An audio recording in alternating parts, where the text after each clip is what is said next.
Hey guys, it's Danica. Welcome back to my channel. For today's video, I'm gonna show you how to do these natural looking brows for school. So lately I've been using this 2-in-1 fashion brow pencil from Maybelline and I super love this because it's foolproof, meaning kapag nagkamali ka, it's super easy lang to blend out kasi super creamy ng formula and because of the soft brush tip. This product comes in 3 shades. There's light brown, brown, and dark brown. So yung gagamitin ko is yung dark brown para lang magmukhang natural yung kilay ko.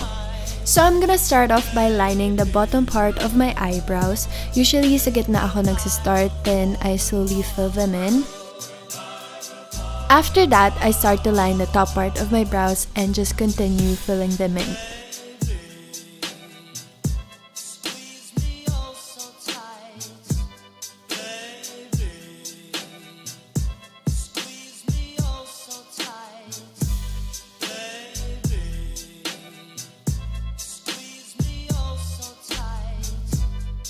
Dahil super nipis at bitin ng kilay ko, I like to extend my brows para din magmukhang matangos yung ilong ko. And then I just blend the harsh lines para magmukhang natural.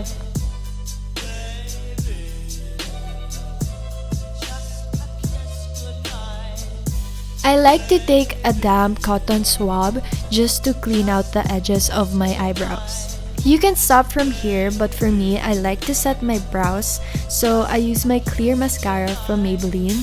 I'm not sure if this is available here in the Philippines since I got this when I was in the States.